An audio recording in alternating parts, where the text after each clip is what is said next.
Like this side? Oh, should we switch? Which is your good angle? My good angle is this one. You're better on that side? I don't know.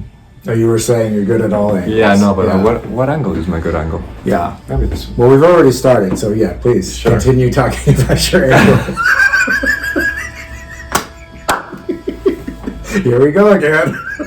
Hey friends, welcome back. And today Jorge is here. Jorge is back. And yes, welcome back. Thank you. So this is my ayahuasca story, and this is where I talk to friends about ayahuasca, the great plant medicine, and talk about, how it worked for them. Jorge, how many times have you done ayahuasca approximately? I think around 15 times. And would you do it again? Yes. Yes. Okay.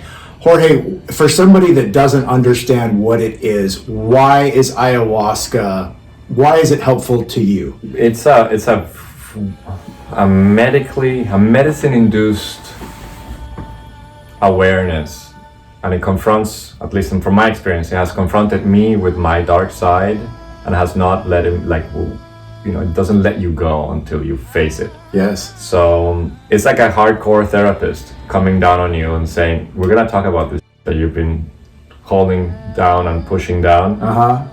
And you're not gonna move away. And if you try to resist it, that's when people have the bad trip or the lesson.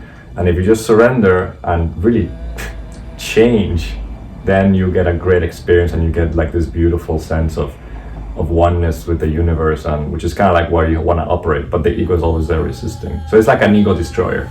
Yes, it's an intense therapy session that you can't fool. Mm-hmm. Because the therapist is inside you, or it's your connection with, a being, your ultimate divine source, however you may look at it.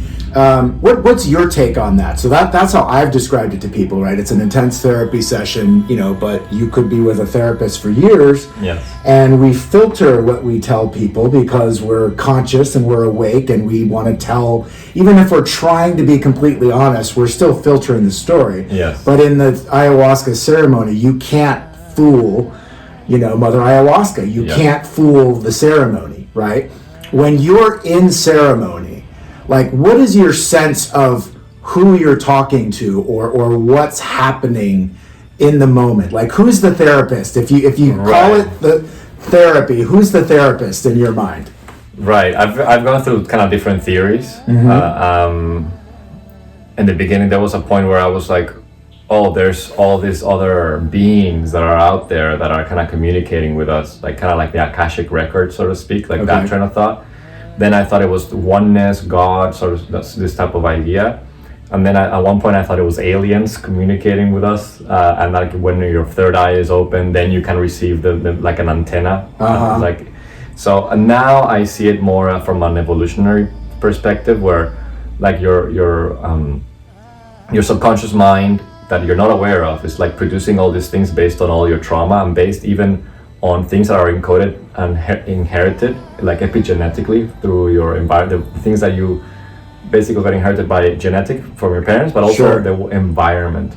So I think that your brain is processing all these things, and then you have all these images that are coming up, and because we have this pattern recognition software, then we create this visuals, images, and then our narrating mind just makes up a story, because that's what our narrating mind does. I saw a dinosaur, and then I was like, why is this? Then the great thing is that you talk to this experience. Yes. And then when you ask the questions, and you just stay quiet and stay present, your brain, your narrator comes up and says, and tries to explain what this is. The dino, and it might or might not be the truth, but it's true in the moment that this dinosaur is my father. And then why is my father coming up as a dinosaur, for example? Sure. Right? Yeah. What is he here to show me, perhaps? Right. Right. So once somebody knows that you've been in plant medicine, do you find that people want to ask you questions and want to, get all sorts of resource from you about it? Yeah. What is the number one thing that people have heard about ayahuasca that makes them nervous? Oh, that you can have a very terrible trip, that you can be punished by this plant, that is scary, that they don't that their life is going to change completely. Yeah. People don't want to change their identity. This is kind of what you go to the plant for. Like when you know that you have to change, there's something wrong and you need help, piercing through this, and it's piercing through your ego, because like changing your identity or surrendering an identity in order to get to a new identity. It's extremely hard. It's like fight or flight. Like you want to hold on to who you are, and this will definitely crack you open. Right. So those are even like deeper reasons. I know for me, when people ask me or talk about it, they go just for the straight bottom level, which is I don't want to throw up. Oh, that's right. Oh, I'm afraid I'm gonna crap myself. So I always discuss it with people, as a calling. Like it's not something where you just bring along a friend and pass along a joint or pour somebody a drink. Like, no, this is really serious, work. Yeah. And it needs to be calling you. And in my opinion. Did you throw up though? Sure, it's happened. It hasn't happened every time, right? Yeah. But it's just that's part of the purge. I mean, your body is trying to expel things in you that don't belong, whether it's memories or just toxins or whatever going on in your body. And it feels good, right? Like for those people that are like kind of scared, what do you think? Wouldn't you say that that's like it feels really good to like release? It does. And actually one of the lessons that I learned in ceremony was that you have your bucket, and when you do vomit, when you do purge, is to look at it. Now again, if you are if you have a gag reflex, in normal, understand that in ceremony, like you're not going to be thinking about that. Like that's not your priority in that moment, because you are, somewhat, in another place, you're conscious of yourself, but like you're not there.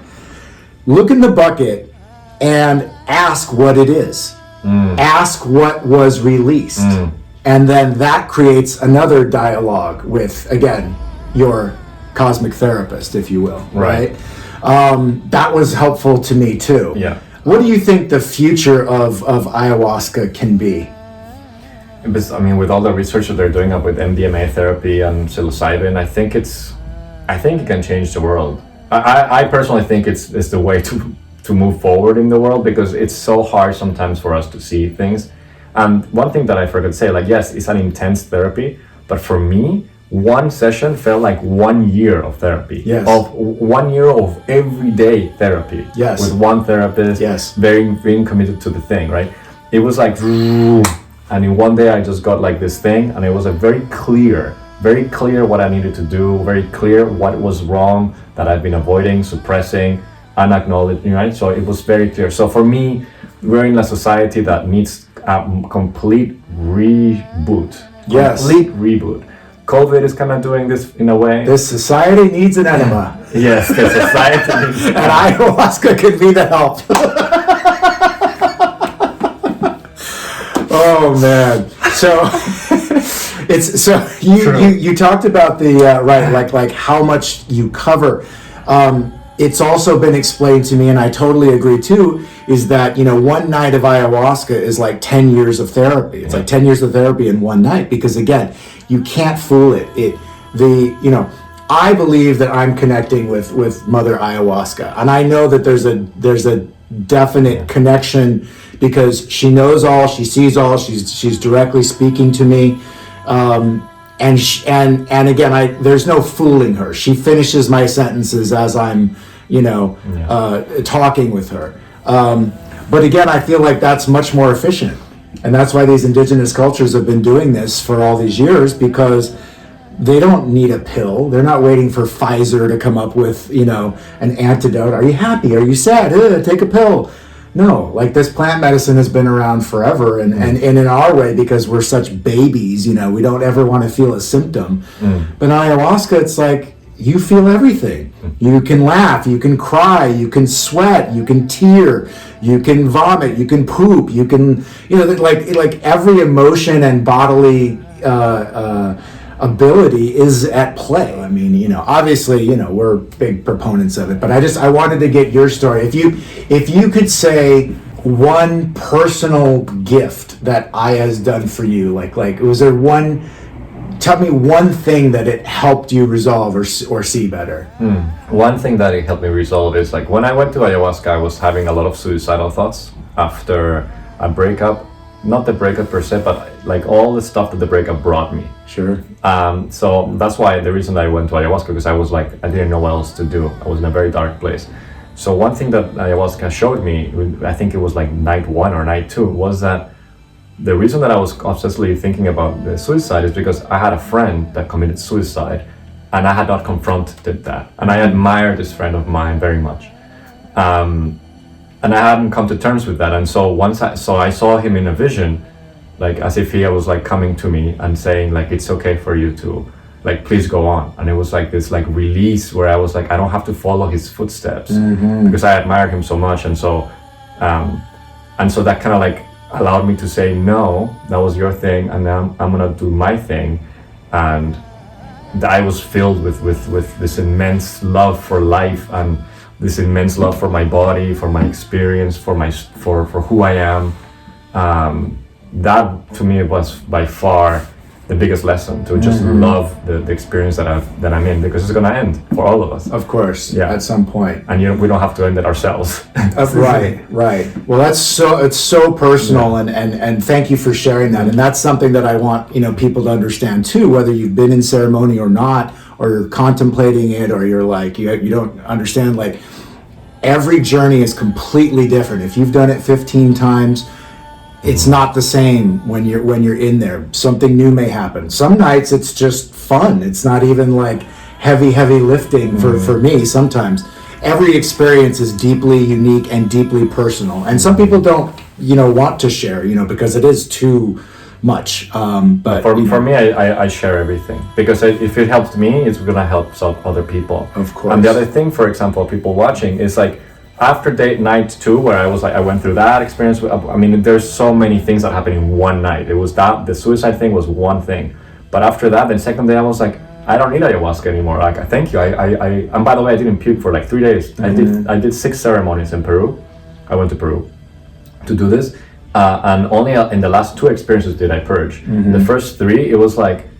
It was like I confronted all this stuff, and after day 1, I was like, I'm done. I'm great. Thank you. I can go back to LA. And then the shaman, exactly. It was like we laughed because right. Well, I'm cured.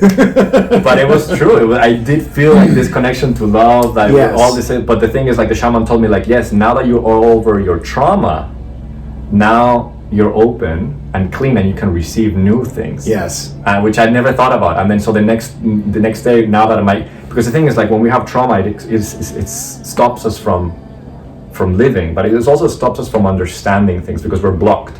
And as soon as you get the block, you purge the block, whatever you need, and hopefully you have the courage to do so, right? Like, some people don't do that. Like, it takes them more time to like really confront that stuff. Sure. And that's why they suffer, and that's why they have a bad experience. But if you surrender, you have a great experience, you open, and then you are able to receive the new stuff, the new knowledge, the new beauty, and the new messages. And that's the beautiful work, that it keeps going deeper and deeper and deeper. And there's always more questions you can ask. Absolutely. Yeah. All right, Jorge, I appreciate you joining for my ayahuasca story. Thanks for watching. Again, it's J. Rai World on YouTube and on Instagram. I hope you consider subscribing. Thanks for being here. We'll see you next time. If you've got any questions, don't forget to DM me or just put them down in the comments. Happy to discuss anything about plant medicine with you.